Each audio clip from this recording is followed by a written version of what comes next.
Hello friends, ഏവർക്കും career tracker PSCയുടെ പുതിയൊരു വീഡിയോയിലേക്ക് സ്വാഗതം. നമുക്കിന്ന് ഇന്ത്യൻ ജിയോഗ്രഫിയുമായി ബന്ധപ്പെട്ട ക്ലാസ്സിലെ തുടർച്ചയായ ഭാഗങ്ങൾ തന്നെ പഠിച്ചു പോകാം. ഇന്ത്യയിലെ പ്രധാനപ്പെട്ട മണ്ണും മണ്ണിനങ്ങളും ഏതൊക്കെയാണെന്ന് നോക്കാം.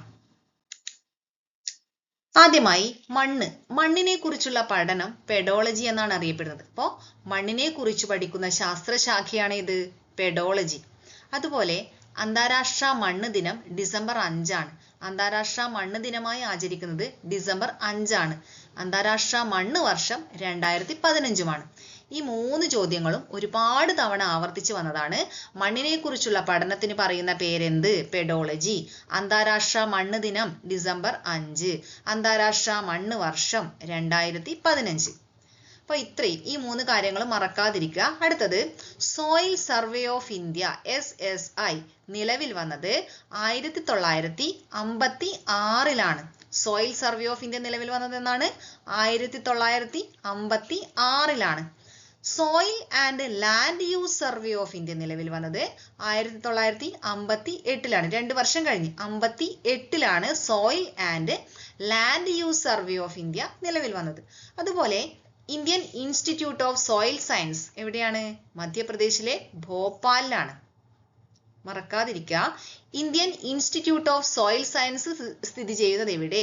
മധ്യപ്രദേശിലെ ഭോപ്പാൽ.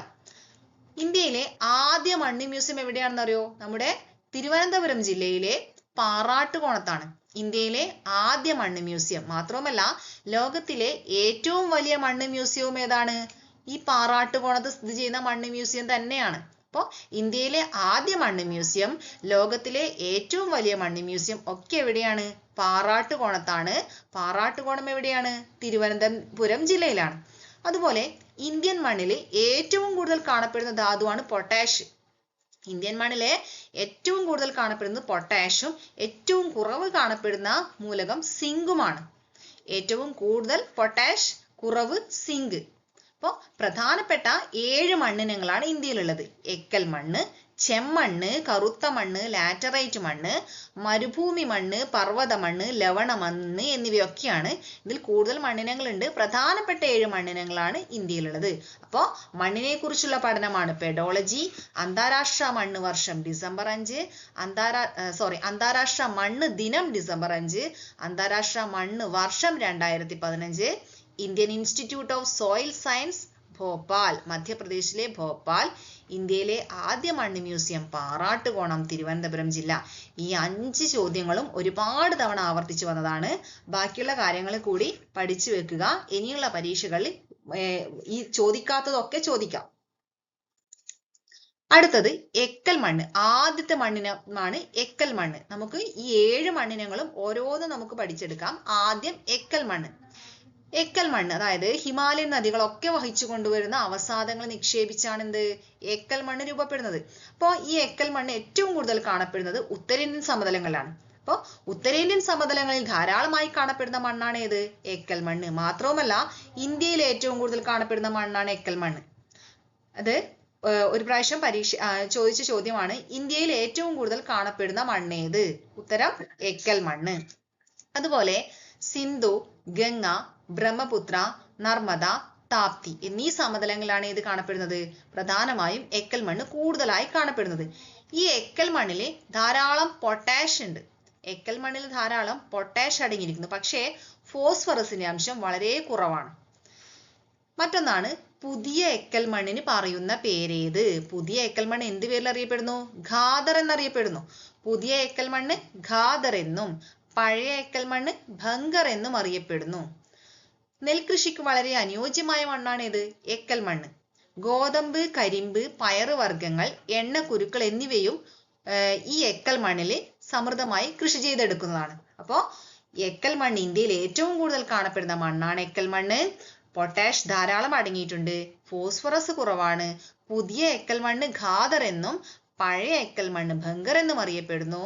നെൽകൃഷിക്ക് വളരെ അനുയോജ്യമായ മണ്ണാണ് ഏത്? എക്കൽ മണ്ണ്. അടുത്തത് ചെമ്മണ്ണ്. ഈ ചെമ്മണ്ണ് മഴ കുറവുള്ള പ്രദേശങ്ങളാണ് കാണപ്പെടുന്നത്. മഴ കുറവുള്ള പ്രദേശങ്ങളാണ് ഇത് കാണപ്പെടുന്നത്? ചെമ്മണ്ണ്. ചെമ്മണ്ണ് എന്നുള്ളത് പേര് പോലെ തന്നെ ചുവന്ന കളർ, ചുവന്ന കളറുള്ള മണ്ണാണ് ചെമ്മണ്ണ്.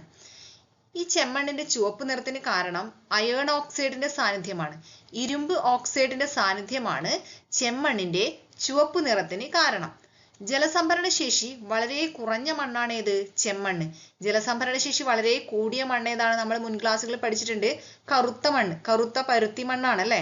അപ്പോൾ ജലസംഭരണ ശേഷി വളരെ കുറഞ്ഞ മണ്ണാണ് ഏത്? ചെമ്മണ്ണ്. ഈ ചെമ്മണ്ണ് ധാരാളമായി കാണപ്പെടുന്നത് തമിഴ്നാട്, ഒറീസ, ഛത്തീസ്ഗഡ്, കർണാടക, ആന്ധ്രാപ്രദേശ് എന്നീ സംസ്ഥാനങ്ങളിലാണ്. അതുപോലെ ഗോതമ്പ്, എണ്ണക്കുരുക്കൾ, പുകയില, ഉരുളക്കിഴങ്ങ് എന്നിവയൊക്കെ കൃഷി ചെയ്തെടുക്കുന്ന മണ്ണാണ് ചെമ്മണ്ണ്. ഇതിലെ അയേൺ ഓക്സൈഡിന്റെ സാന്നിധ്യം ആണ് ചെമ്മണ്ണിന്റെ ചുവപ്പ് നിറത്തിന് കാരണം, മറക്കാതിരിക്കുക. ജലസംഭരണ ശേഷി വളരെ കുറഞ്ഞ മണ്ണാണ് ഏത്? ചെമ്മണ്ണ്. ഈ രണ്ട് ചോദ്യങ്ങളും ഒരുപാട് പ്രാവശ്യം ആവർത്തിച്ചതാണ്. അടുത്തത് കരിമണ്ണ്. ഈ കരിമണ്ണ് നമ്മൾ പഠിച്ചിട്ടുണ്ട് അല്ലെ. കരിമണ്ണ്, കറുത്ത പരുത്തി മണ്ണ്, റിഗർ സോയിൽ എന്നൊക്കെ അറിയപ്പെടുന്ന മണ്ണാണ് കരിമണ്ണ് അല്ലെ. പരുത്തി കൃഷിക്ക് അനുയോജ്യമായ മണ്ണാണ് എന്ന് നമ്മൾ മുൻ ക്ലാസ്സുകളിലൊക്കെ പഠിച്ചിട്ടുണ്ട് അല്ലെ. അപ്പോ ഈ കരിമണ്ണ് എന്തൊക്കെ അറിയപ്പെടുന്നു? റിഗർ സോയിൽ, വെർട്ടിസോൾ, കറുത്ത പരുത്തി മണ്ണ് എന്നൊക്കെ അറിയപ്പെടുന്ന മണ്ണ് ഏതാണ്? കരിമണ്ണാണ്. ഈ കരിമണ്ണ് എങ്ങനെയാണ് രൂപപ്പെടുന്നത്? നമ്മൾ മുന്നേ ക്ലാസ്സുകൾ പഠിച്ചിട്ടുണ്ട്. ബസാൾട്ട് ശിലകൾക്ക് അപക്ഷയം സംഭവിച്ചാണ് അല്ലെ. അപ്പോൾ ബസാൾട്ട് ശിലകൾ പൊടിഞ്ഞാണ് ഏത് മണ്ണ് രൂപപ്പെടുന്നത്? കരിമണ്ണ് രൂപപ്പെടുന്നത്. ഈ കരിമണ്ണ് ഡക്കാൻ മേഖലയിലാണ് ധാരാളമായി കാണപ്പെടുന്നത്. കരിമണ്ണിന്റെ പ്രത്യേകത നമ്മൾ പറഞ്ഞു, ജലസംഭരണ ശേഷി വളരെ കൂടിയ മണ്ണാണ് എന്ന് പറഞ്ഞു അല്ലെ. അതുകൊണ്ട് തന്നെ വേനൽക്കാല വിളകൾക്ക് പോലും അനുയോജ്യമാണ് കരിമണ്ണ് എന്ന് നമ്മൾ മുൻ ക്ലാസ്സുകളിൽ പഠിച്ചിട്ടുണ്ട്. ഈ കരിമണ്ണ് അന്താരാഷ്ട്ര തലത്തിൽ ചൊർണോസം എന്നറിയപ്പെടുന്നുണ്ട്. കരിമണ്ണ് അന്താരാഷ്ട്ര തലത്തിൽ എന്തറിയപ്പെടുന്നു? ചൊർണോസം എന്നറിയപ്പെടുന്നു. അതുപോലെ ഈ കരിമണ്ണിലെ നൈട്രജൻ, ഫോസ്ഫറസ് എന്നിവ വളരെ കുറവാണ്. നൈട്രജന്റെയും ഫോസ്ഫറസിന്റെയും അംശം വളരെ കുറഞ്ഞ മണ്ണാണ് ഏത്? കരിമണ്ണ്. എന്നാൽ ഇരുമ്പ്, പൊട്ടാസ്യം, കാൽഷ്യം എന്നിവ എന്താണ്? വളരെ കൂടുതലാണ് കരിമണ്ണിൽ. ഇരുമ്പ്, പൊട്ടാസ്യം, കാൽസ്യം എന്നിവ കൂടിയ മണ്ണാണ് കരിമണ്ണ്. നിലക്കടല, കരിമ്പ് എന്നിവയുടെ ഒക്കെ കൃഷിക്ക് അനുയോജ്യമാണ്. അപ്പോൾ പരുത്തി കൃഷിക്ക് അനുയോജ്യമാണ് എന്ന് നമ്മൾ പഠിച്ചു. നിലക്കടലയും കരിമ്പും ഏത് മണ്ണിൽ ധാരാളമായി കൃഷി ചെയ്തെടുക്കാം? കരിമണ്ണിൽ കൃഷി ചെയ്തെടുക്കാം അല്ലെ. ജലസംഭരണ ശേഷി വളരെ കൂടിയ മണ്ണാണ് ഇത്? കരിമണ്ണ്. അന്താരാഷ്ട്ര തലത്തിൽ കരിമണ്ണ് എന്താണ് അറിയപ്പെടുന്നത്? ചൊർണോസം. ചൊർണോസം എന്ന് അന്താരാഷ്ട്ര തലത്തിൽ അറിയപ്പെടുന്ന മണ്ണാണ് കരിമണ്ണ്.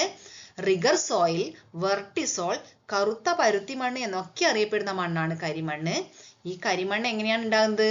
ബസാൾട്ട് ശിലകൾക്ക് അപക്ഷയം സംഭവിച്ചാണ് കരിമണ്ണ് അഥവാ കറുത്ത മണ്ണ് ഉണ്ടാകുന്നത്. ഡക്കാൻ ട്രാപ്പ് മേഖലയിൽ കൂടുതൽ കാണപ്പെടുന്ന മണ്ണാണ് ഏത്? കരിമണ്ണ്. അടുത്തത് ലാറ്ററൈറ്റ് മണ്ണ്. ലാറ്ററൈറ്റ് മണ്ണ് അഥവാ ചെങ്കൽ മണ്ണ്. ലാറ്റർ എന്നാൽ ഇഷ്ടിക എന്നാണ് അർത്ഥം. ലാറ്റർ എന്ന വാക്കിന്റെ അർത്ഥം എന്താണ്? ഇഷ്ടിക. ഇഷ്ടിക എങ്ങനെയാണ്? ചെങ്കല്ലു അല്ലെ, ചുമന്ന കളറിനല്ലേ. അതുപോലെ തന്നെ ഈ ലാറ്ററൈറ്റ് മണ്ണിലും എന്തുണ്ട്? അയേൺ ഓക്സൈഡിന്റെ സാന്നിധ്യം ഉണ്ട്. ഈ ചുവപ്പ് നിറത്തിന് കാരണം അയേൺ ഓക്സൈഡിന്റെ സാന്നിധ്യം തന്നെയാണ്. അപ്പൊ നമ്മള് ചുവന്ന മണ്ണ് മുന്നേ പഠിച്ചു അല്ലെ. അതിലും എന്തുണ്ട്? അയേൺ ഓക്സൈഡിന്റെ സാന്നിധ്യം ഉണ്ട് എന്ന് പറഞ്ഞു. അതുപോലെ ഈ ലാറ്ററൈറ്റ് മണ്ണിലും അയേൺ ഓക്സൈഡിന്റെ സാന്നിധ്യമുണ്ട്.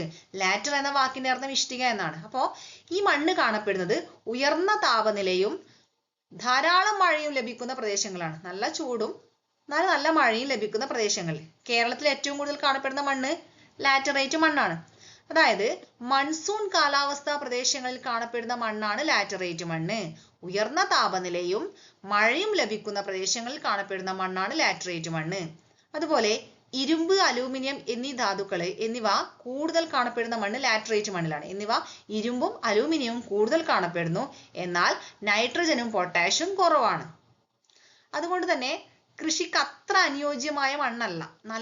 അതായത് എല്ലാ വിളകളും കൃഷി ചെയ്തെടുക്കാൻ പറ്റിയ മണ്ണല്ല ഈ ലാറ്ററൈറ്റ് മണ്ണ്. ഈ ലാറ്ററൈറ്റ് മണ്ണ് കൂടുതൽ കാണപ്പെടുന്നത് കേരളം, തമിഴ്നാട്, കർണാടകം എന്നിവിടങ്ങളിലാണ്.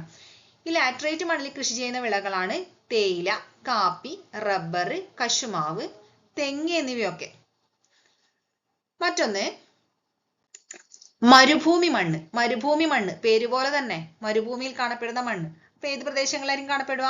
ഇന്ത്യയുടെ രാജസ്ഥാൻ അല്ലെ, രാജസ്ഥാൻ മരുപ്രദേശങ്ങളിലായിരിക്കും, ധാർ മരുപ്രദേശങ്ങളിലായിരിക്കും ഈ മരുഭൂമി മണ്ണ് ധാരാളമായി കാണപ്പെടുന്നത്. ഇത് വരണ്ട മണ്ണാണ് അല്ലെ, മരുഭൂമിയിലെ മണല് വരണ്ട മണ്ണാണ്. ഇത് അറിഡ് സോയിൽ എന്നറിയപ്പെടുന്ന മണ്ണാണ് ഏത്? മരുഭൂമി മണ്ണ്. ഈ മരുഭൂമി മണ്ണ്, വരണ്ട മണ്ണ്, അറിഡ് സോയിൽ എന്നൊക്കെ അറിയപ്പെടുന്നുണ്ട്. രാജസ്ഥാൻ പ്രദേശങ്ങളാണ് കാണപ്പെടുന്നത് എന്ന് പറഞ്ഞു. കാറ്റിന്റെ പ്രവർത്തനം മൂലമാണ് നിക്ഷേപിക്കപ്പെടുന്നത്. അതുപോലെ കാൽസ്യം കൂടുതൽ കാണപ്പെടുന്ന മണ്ണാണിത്. കാൽസ്യം എന്തുണ്ട്? ഈ മരുഭൂമി മണ്ണിൽ ധാരാളമായി കാണപ്പെടുന്നു. ഈ മണ്ണിൽ കൃഷി ചെയ്തെടുക്കുന്ന വിളകളാണ് ചെറുധാന്യങ്ങള്, ജോവർ, ബജ്ര എന്നിവയൊക്കെ. അപ്പോൾ ചെറുധാന്യം, ജോവർ, ബജ്ര എന്നിവയൊക്കെ ധാരാളമായി കൃഷി ചെയ്തെടുക്കുന്ന മണ്ണാണ്. ഇതിലെ അറിഡ് സോയിൽ എന്നറിയപ്പെടുന്ന മണ്ണ് ഏത് എന്ന് ചോദിച്ചിട്ടുണ്ട്. അറിഡ് സോയിൽ എന്നറിയപ്പെടുന്ന ഏതാണ്? മരുഭൂമി മണ്ണാണ്. അടുത്തത് പർവ്വത മണ്ണ്. ഈ പർവ്വത മണ്ണ് പർവ്വത പ്രദേശങ്ങളിൽ കാണപ്പെടുന്ന മണ്ണാണ് പർവ്വത മണ്ണ്. ഇതിന് ജൈവാംശം വളരെ കൂടുതലാണ്. അതായത് പർവ്വത പ്രദേശങ്ങളിൽ കാണപ്പെടുന്ന ഈ മണ്ണിന് ജൈവാംശം വളരെ കൂടുതലാണ്. അതുപോലെ തന്നെ അമ്ലത്വവും കൂടുതലാണ്. ജൈവാംശവും അമ്ലത്വവും വളരെ കൂടിയ മണ്ണാണ് ഏത്? പർവ്വത മണ്ണ്. ഇതിൽ തോട്ടവിള, ആപ്പിൾ, സുഗന്ധദ്രവ്യം എന്നിവയൊക്കെയാണ് കൃഷി ചെയ്തെടുക്കുന്നത്. തോട്ടവിള, ആപ്പിൾ, സുഗന്ധദ്രവ്യം എന്നിവയൊക്കെ കൃഷി ചെയ്തെടുക്കുന്ന മണ്ണാണ് ഏത്? പർവ്വത മണ്ണ്. മറ്റൊന്ന് ലവണമണ്ണ്. ലവണമണ്ണ് പേരുപോലെ തന്നെ ലവണാംശം കൂടിയ മണ്ണാണ്. ലവണാംശം, ഉപ്പിന്റെ അംശം കൂടുതലുള്ള മണ്ണാണ് ഏത്? ലവണമണ്ണ്. ഈ ലവണമണ്ണ് കൂടുതലായി കാണപ്പെടുന്നത് ബീഹാറിലും ഉത്തർപ്രദേശിലുമാണ്. ലവണമണ്ണ് കൂടുതൽ കാണപ്പെടുന്നത് ബീഹാർ, ഉത്തർപ്രദേശ് ഭാഗങ്ങളിലാണ്. അതുപോലെ പീറ്റ് മണ്ണ്. പീറ്റ്, ചതുപ്പ് മണ്ണ്. ഈ ചതുപ്പ് മണ്ണ് ഡെൽറ്റ പ്രദേശങ്ങളിലാണ് കാണപ്പെടുന്നത്. ഡെൽറ്റ പ്രദേശങ്ങളിൽ കാണപ്പെടുന്ന മണ്ണാണ് ഏത്? ചതുപ്പ് മണ്ണ്. ബംഗാൾ ഡെൽറ്റ പ്രദേശങ്ങളിലെ, അതുപോലെ റൺ ഓഫ് കച്ചിലൊക്കെ കാണപ്പെടുന്ന മണ്ണാണ് ഏത്? ചതുപ്പ് മണ്ണ് അഥവാ പീറ്റ് മണ്ണ്. മറ്റൊന്ന് ഇതിൽ പറയാത്തൊരു മണ്ണിനമാണ് കരേവ മണ്ണ്. കരേവ മണ്ണിനെ കുറിച്ച് ആവർത്തിച്ചു വന്ന ഒരു ചോദ്യമുണ്ട്. അതുകൊണ്ടാണ് ഞാൻ ഈ കരേവ മണ്ണിനെ ഇതിൽ ആഡ് ചെയ്തിട്ടുള്ളത്. കുങ്കുമപ്പൂ കൃഷിക്ക് അനുയോജ്യമായ മണ്ണേത്? ഉത്തരം കരേവ മണ്ണ്. ഒരുപാട് പ്രാവശ്യം ആവർത്തിച്ചു വന്നതാണ്. കുങ്കുമപ്പൂ കൃഷിക്ക് അനുയോജ്യമായ മണ്ണേത്? ഏതാണ് മണ്ണ്? കരേവ മണ്ണ്.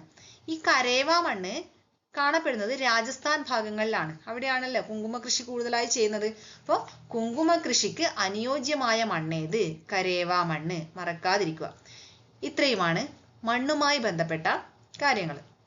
കൂടുതൽ വിവരങ്ങൾ അടങ്ങിയ മറ്റൊരു വീഡിയോയുമായി വരുന്നതുവരെ ഏവർക്കും ബൈ.